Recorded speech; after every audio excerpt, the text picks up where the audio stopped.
Welcome back to Conversations on the Mind. We're joined again today by Rocco van Schalkwijk, who will be talking to us today about what the Xzistor mathematical model of the mind can say about pain.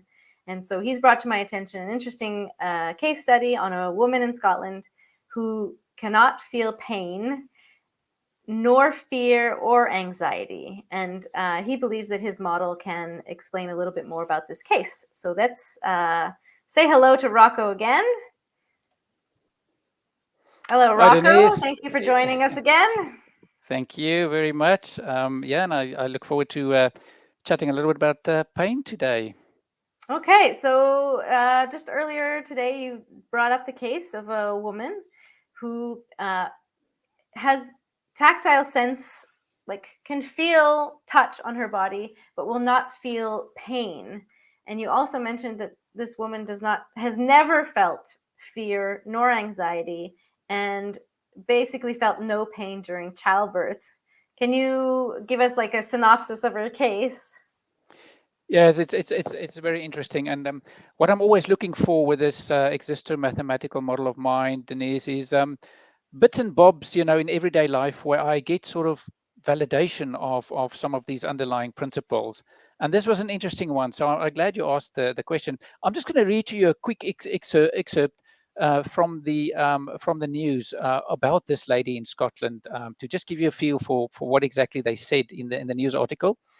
They said experts from the University College London have discovered a rare genetic mutation that has allowed a woman to live her life almost pain-free and never feeling anxious or afraid. Scientists have found that mutations in the far out gene work at the molecular level, enabling Joe Cameron from Scotland to not experience pain. Um, and that was, that struck me immediately. And not feeling pain, I've heard of that before, but when I saw this bit where they said and not being able to feel anxious or afraid, that's when I got excited. Mm-hmm. Because that made me think, okay, hang on, this is one for the Xzistor concept brain model. So literally, it's when I saw that I thought, we must have a little chat about that, and just see how the brain model could possibly offer an explanation of why it's not just pain, but it's anxiety and fear as well, Mm-hmm. that has just disappeared from this lady's life. So yeah. I imagine what that must be like to go through life without any anxiety. When I heard about it, for the first time, I thought, this could be problematic. This could cause all Mm-hmm. kinds of. There's a reason why you get anxious, and there's a reason why you have fear, and this could be problematic for somebody not to have that. But as she says later in the news article, that she feels blessed, that she's got a wonderful life, and it's all positive. And now medical researchers are homing in on this genetic mutation and trying to find out, um, because specifically post-operative fear and pain is something they want to deal with. And this Joe Cameron, has experienced no pain. She Mm-hmm. underwent a painful operation. The doctor warned her that she's going to need a lot of painkillers. She told the doctor, "I will not need any painkillers whatsoever." And sure enough, and he was surprised, because this specific operation always, people normally requires painkillers. And then he went on and he asked her, "Well, what about your childbirth? Did you not feel pain?" And she said, "No." Um, and then it starts to evolve as they got more information on her. They realized that even in where she had a car accident, she felt absolutely no anxiety. And she said, "Well, the other person was shaking and was, a emotional wreck when we had this accident, but I felt nothing." And like she said it in her own words, I don't think I have adrenaline. Um, I don't know if that is how the mechanism works, but Mm-hmm. that's how she experiences it. So very privileged. And I think, if anything, if this model can help people just understand how we model, this pain in robots and simulations, it could help cast light on what is going on here. What is the link between pain and anxiety and fear? So I'm happy to discuss that. Right. So Um, what does how is pain modeled in your model of the brain? so pain is in my model is what we call just a homeostatic loop or a negative feedback loop. Um, like most of the other, we actually model emotions in that way. So if we want to model emotion, we start with a homeostatic loop and we say, okay, something is not right, something is disturbed, we need to fix that. And that's going to become the basis of an emotion later. But for now, it's a parameter that's went out of scope, or that Hmm. is has been moved beyond a set point, And right? pain is a So little bit different from what we've been talking about before, like hunger, where it's like a drop in glucose that might trigger like a ghrelin response internally. Pain is actually coming from the outside. It's or most of the pain, I guess. It's something that's going to hurt our skin, our bodies, or something that's going to eat us. So it's basically something that we want to avoid, right? Pain is pain occurs when we fail to avoid harm. exactly right. And we've got all Mm-hmm. these clever little cells sitting in our skin and all over our body that pick up this sort of micro damage. You know, Mm-hmm. is it very high pressure? Is it stretching? Is it tearing? Is it maybe heat? You know, Heat a burn, sensors, exactly. heat. Yes. Yeah. Yeah. So you've got your tactile sensors, and then you've got these other specialized sensors, and they will move to your brain and create this representation of this pain state.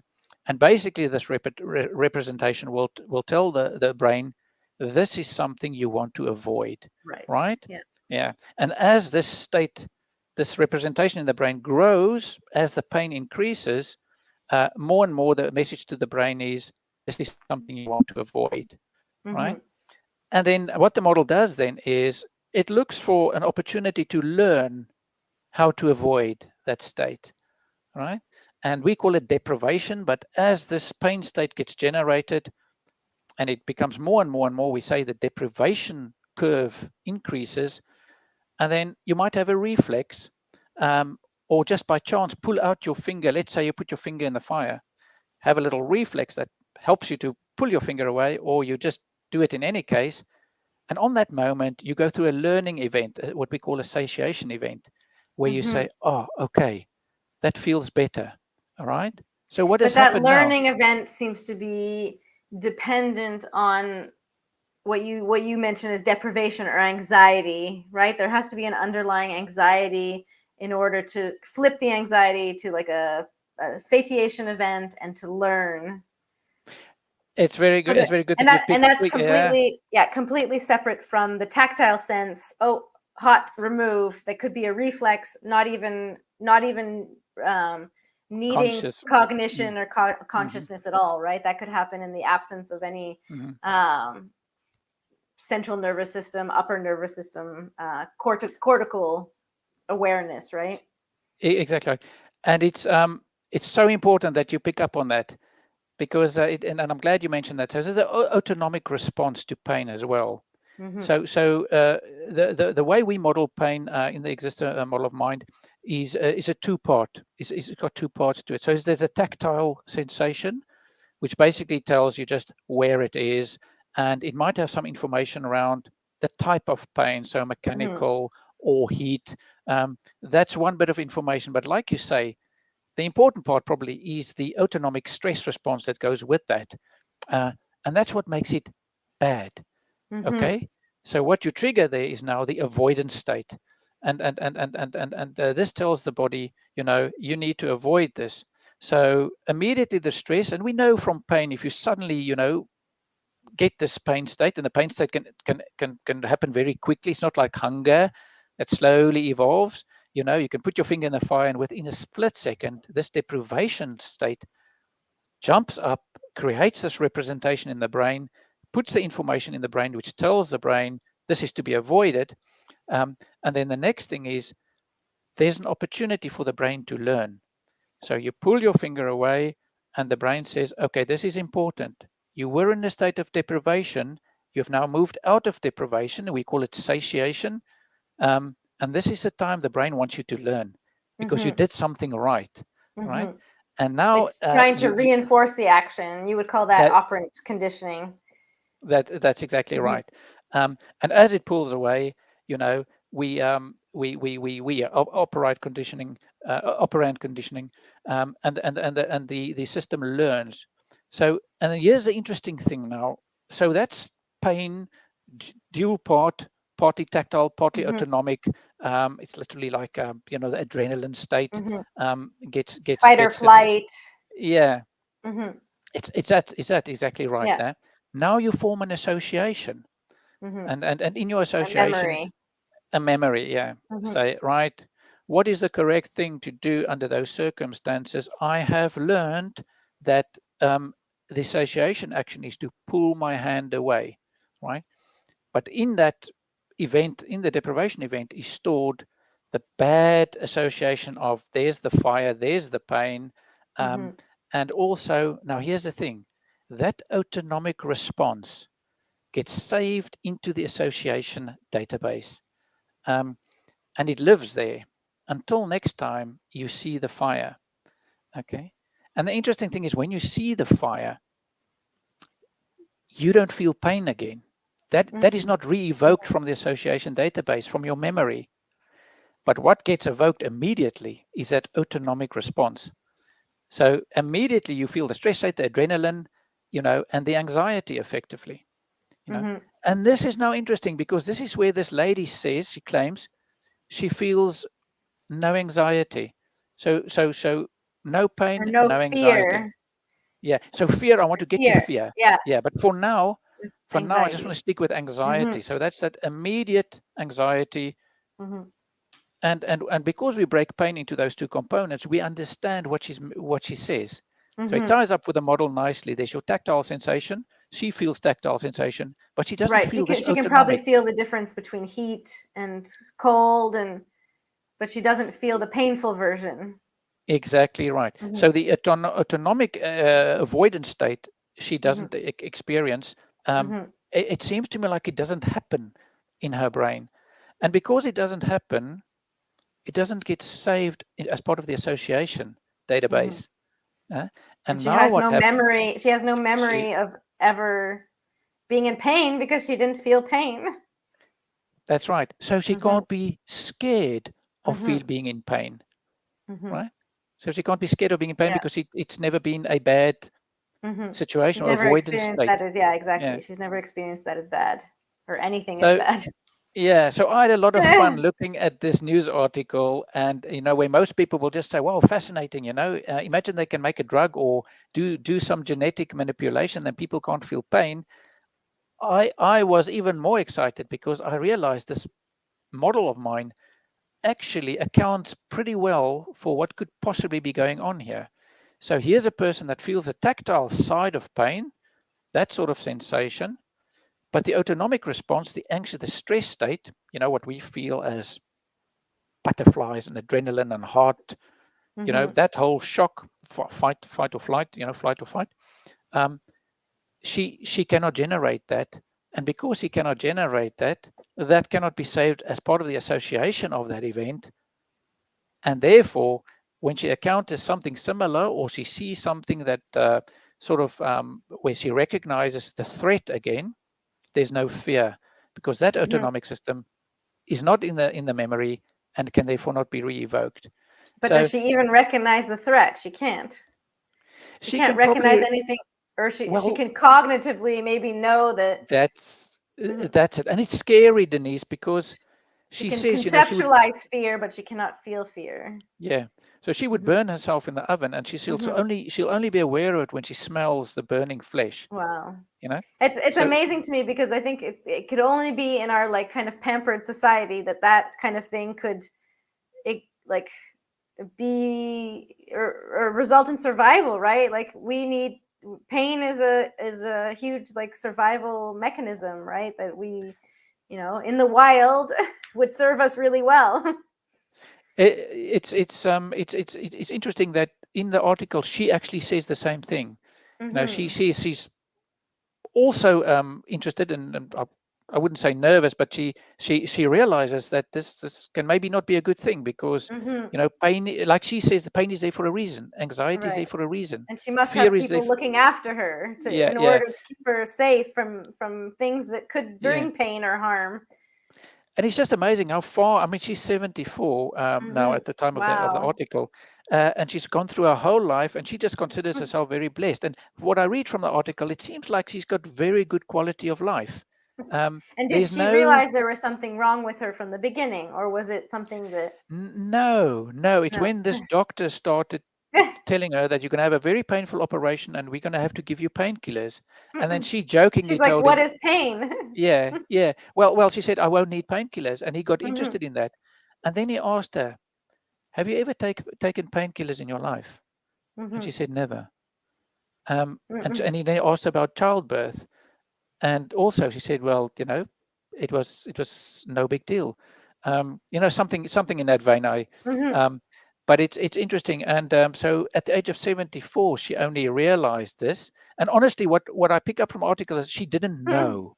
She didn't know this. She She didn't wasn't know she was aware of different this. from, but she knew Yes. that other people felt pain, or no? Yeah, yeah, yeah. Yes, And she people knew that would she was meant to feel pain, but she just didn't. she wasn't even aware that she wasn't Oh feeling wow. pain.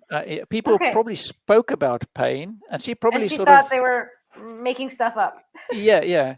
So really, at a late stage in her life, she Mhm. realized she has never felt pain. She cannot feel pain, and then this very interesting sort of symbiotic relation between anxiety in this Mhm. model, which we say absolutely is part of pain, and then the fact that if you don't experience anxiety, that won't be stored as the association, Right. and then you can't have fear, because fear would You can't. be thinking about or remembering Mhm. this avoidance state that you've Mhm. entered into. So just an interesting one. I thought I'll Right. just The yeah, fear response is almost like it's a prediction of upcoming pain. 100 Right? 100 You 100%. see the stove, you see the fire that hurt you before. You don't want to approach it because you get this I'm scared because Yeah, sometime in the past you hurt yourself, you felt pain from putting your hand in the fire. and it's quite a powerful part of this model, Mhm. because now you can tell somebody, well, we're going to go to grandma's house, and then you say, but you think about grandma's house and you remember that you've burnt your hand on the stove. Then you say, I don't want to go there. I'm worried that I'm going to burn my hand again, Mhm. and this drives your behavior. So this fear state becomes to drives your behavior for a good reason. So you don't want to go back to that place. This is not about feeling pain and avoiding pain in real Mhm. time. This is, like you say, this is the fear of pain. It hasn't happened yet, but this, and we build it into robots like that, so the It's like robot the will actually have that. anticipation of upcoming And this, pain. yeah, we call it Mhm. allostasis emotions. And Mhm. this is Allostatic where the emotions. Yeah. yeah, where we say that will be in memory, will be Mhm. a avoidance state. And when you even just think about it, you will say, I want to avoid that state. um, and that's what we call fear. And that's what she's been free of suffering all her life. So I'm keen for this model. I don't know where it can play a role or can help Mhm. people understand this interesting mechanism. Right. And But so it what you brought up about the double dissociation between the tactile sense of pain mm, and the autonomic sense of anxiety that's in the background, and it's the autonomic nervous system response that's allowing us to remember. This plays a role in all of your homeostatic loops. There's always these two separable entities going on, right? And it's actually a key component of your model, and so this talk really got to the crux of that. But maybe you can explain a little bit more how it plays in maybe the approach loops. it's very interesting. The true what you say. So this model very really is built up from the ground up, and it starts with these homeostatic loops. And what we say is we have a model for emotions, and literally everything starts with homeostasis and homeostatic loops, whether it's hunger, fear, thirst, pain, arousal, fatigue. We've managed to make it all work just in terms of these homeostatic states. And in every case, interestingly, there is an autonomic response that sort of parasitically piggybacks onto this, what we call urgency to restore or UTR Mm-hmm. system, which is just a homeostatic feedback loop. But there's always this parasitic autonomic response. Even like we said, even when you get thirsty, when you get really thirsty, there's a central nervous system response that kicks in. You know, it creates stress. You know, your whole stress system gets triggered, Kind of, and it, it's it prepares you to start exploring for water sources in the case of thirst, right? It gives you energy to start like fixing your problems. focuses the mind Focus, and, yeah. and say, you must now narrow down Mm-hmm. your priorities and start searching for water. And then the great thing about this Right. autonomic response, this stress state, which forces you to focus, that's also the thing that gets stored with that experience. Mm-hmm. So next time you It's experience, right, you know, but only if you got a satiation event, right? well, yes. It's So yeah, highly the memory formation is highly dependent on solving the problem, I think. yeah. When you when Is you that when you right? Yeah. solve the problem, that's Mm-hmm. when you get rewarded with a very strong Mm-hmm. association, and we talk about the impact factor. The stronger the association event, the Right. stronger the memory, and Mm-hmm. that's how you could develop preferences. That's why you say, you know, I was thirsty, I drank water, that was okay, but when I drank the milkshake, that really tasted good. So that's my preference now. Okay, so that would be a strong Mm-hmm. association event, felt better. The rate of satiation was much faster and more intense. But just to come back to, so Yeah. all these emotions we build, we base them on homeostatic loops. It works great, but it wouldn't work without this autonomic response Right. uh, parasitically on all of them, Mm-hmm. because that is the autonomic response that goes and live in the association database and that we recall later. So if you are very hungry, uh, you suffer, you struggle, and you form an association around that. When you're not hungry, but you think about back on yesterday when I was hungry, you still get that autonomic response regenerated, re-evoked, and you feel, oh, I don't feel good. I don't feel good when I think about not having food. Mm-hmm. And this is Or so how hungry I powerful. was in that desert position or Yeah, something. Yeah. wherever you were Mm-hmm. wandering around without And there food, was no food. Yeah. yeah, and it gets saved to your memory and is an association with a very strong emotional impact factor. Mm-hmm. And now it becomes something that when you think about it, you want to avoid. So it's interesting. It's literally thinking about it feels bad. Mm-hmm. And what can you do to avoid that situation is to come up with a plan and to say, well, I'm going to go to the desert again tomorrow. I'm going to walk again. I'm scared of getting hungry again because now I've got this, the anxiety of the actual event lives on in Mm-hmm. my memory and it gets re-evoked when I think about it.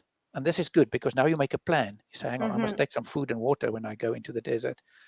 So clever how the brain works. Right. And these autonomic responses sit on the back of all the emotions, whether it's Mm-hmm. pain or fatigue or hunger or thirst or other forms of arousal. Um, it's always present, and because And the key thing also that you said is that it's that every all cues, even if you're not in a high state of stress or high arousal state, everything is getting tagged with an autonomic nervous system emotion or number, I guess, yeah, value. yeah, yeah, and we can call it a Yeah, representation. You know, right, something in the brain that represents that the value. You know, right. So this how is good. really key to your emotional tagging of um, of all of your experiences, even It's though if you're not in a high arousal state, mhm. um, those experiences will have lower value than anything that was saved in a high arousal state, basically. It's like you mentioned, you could be Hmm. hungry and thirsty, but these re-evoked stress states or anxiety states could actually dominate your behavior. So you're pretty hungry, you're pretty thirsty, but you know what? Right now, I'm more scared of walking past that dog. So that drives your behavior. You're hungry and you're thirsty. You've got these emotions, but from memory, you look at a dog, you recognize it as maybe having bitten you in the past, and now suddenly you think that dominates your thoughts, right? Mm-hmm. So that stress state becomes a homeostatic loop which you need to solve. And what you Which you do need to is avoid. you need Yeah. to avoid. So you walk Mm-hmm. away, go around the building, you hide from the dog, and you say, I feel better now. I'm not Mm-hmm. scared anymore. I do not have fear anymore. And probably what will happen is, now where's the McDonald's? You know? Now I can deal with my thirst and my hunger. Yeah. But it's not to underestimate that Mm-hmm. autonomic response that lives on in our association database really comes to dominate our behavior to a great degree because we have food, we have shelter, we're not too cold, we're not too hot, we've got the basic amenities in life.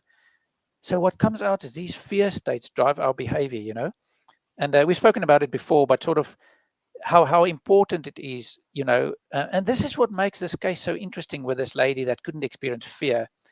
And I'll be very interested to know whether one could pick up in her behavior, like her daily routine, whether there's no fear in the sense that, let's take something like, um, you embarrass yourself at work. So fear of being fired Mm-hmm. at work, that drives your behavior.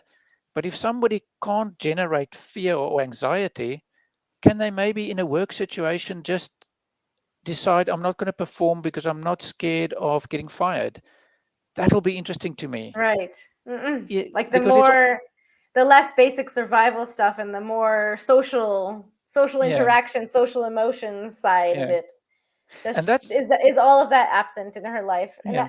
I feel like a lot of that also adds color to your life, Hmm. right? Like, or drive, like where a lot of our drive comes from is, anxiety about underperforming, about being Hmm. embarrassed, about not meeting targets, right? Hmm. In Mm-hmm. this complex world, it makes our existence very rich and Mm-hmm. nuanced, you know. But now in the sorry, I'm coming back to this lady. It's really fascinating to me that this is for pain that she can't generate the anxiety. I guess my question is, let's say take something else. Let's take Mm-hmm. something like cold or hunger or thirst. Would she then say, well, I'm not scared of that either. I'm not scared of hunger. And that Well, could that's point you in the, yeah, and yeah. that could point you I in the brought that direction up of the brain area. I brought that up in our previous conversation. You said, "Well, but Yeah.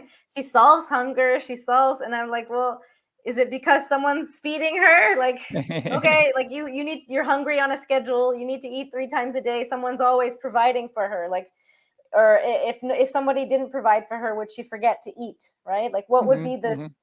Okay, oh, I'm hungry, but you know, I don't feel bad about it. I Hmm. can wait. And then could she outweight her hunger because she doesn't ever feel that extreme anxiety about it? That'll be fascinating. And I, Mm-hmm. I think perhaps that could help us use this model to point at the physical area in the brain where these states are generated and just say, okay, we can eliminate a few areas because she does get anxious about not having food or being cold, or being fatigued. But it's just when it comes to pain, you Right. know, Is it that, localized? Because it would be interesting to yeah. see where the gene is expressed and what the gene is doing, Hmm. and because she says it's adrenaline, but is it Hmm. really possible that she's never felt an adrenaline rush in her life, even a good one? Like, seems to underlie pleasure as well, adrenaline. So, That's the interesting thing. or So I think, excitement. Yeah. yeah, it'll be Hmm. very interesting to get more information on this because Definitely. the pain bit we understand, but I think as you peel away the different layers Hmm. and you say, well, what about hunger? What about this? Hmm. What about Because all the layers social? have anxiety, or Yeah, have autonomic nervous system activation in the yeah. background. So I would be very interested Hmm. to hear from this lady whether there are other areas where she think, well, it would have helped me if I could have been a little bit more fearful of Hmm. this or that, or she mentions the car accident that she was in where she felt no anxiety and the other person was shaken. Well, maybe if she felt anxiety during the accident, maybe she'll try and avoid it in future because now she's Hmm. got anxiety in her database and she can re-evoke it. Um, but because she can't re-evoke it, she might drive away from there and be, again, maybe prone to an accident where somebody else would be super nervous and Hmm. over, you know, um, careful. Right. Uh, all these detail, could help by sort of having that discussion, just pinpoint which of these emotions are being, I would say, jeopardized by this mutation, Right. either for good or for bad, and then just come away with a better understanding, because I do think it's the potential for this is amazing. And just listening to this lady speak, about how positive her life has been and how privileged she reckons she is, makes me think that it's worthwhile explore getting to the Right. bottom of this. And here we've got a mathematical model that at least explains some of it, and I'll be digging into it Very some good. more, and I'll give you some more Yes, feedback, but we should it have an update. y- We should do another discussion on this interesting woman. If we can find out any more details about her life and what's gone on and what is she lacking and what's positive, what's negative in her life. But for now, and again, yeah, go sorry, and ahead. just and just sort of once again, also to help validate my model, sort Hmm. of see if it validates the model, or there's anything which challenges the model. But so far, I'm very happy to say that it looks like it really ties up very nicely. Not everybody defines pain the way I do. And not everybody has modeled it, into simulations and robots the way I do. So it is good to know that there's a good indication that splitting up pain in this Hmm. way and accounting for fear in this way might make sense. So, but yeah, I'll get back to you the moment I know some more. Definitely. So thank you very much, Rocco, for this interesting conversation. I think we're going to leave it there for now. I hope everyone's enjoyed hearing about this case study on this woman that has felt no pain or anxiety or fear throughout her entire life, and what the Xzistor model can say about that. So thank you very much. Goodbye. Thanks, Denise. Thank you. We'll, Thank you, we'll talk Rocco, again for soon. joining Yeah, us again. yeah. Update coming. Bye. Bye now.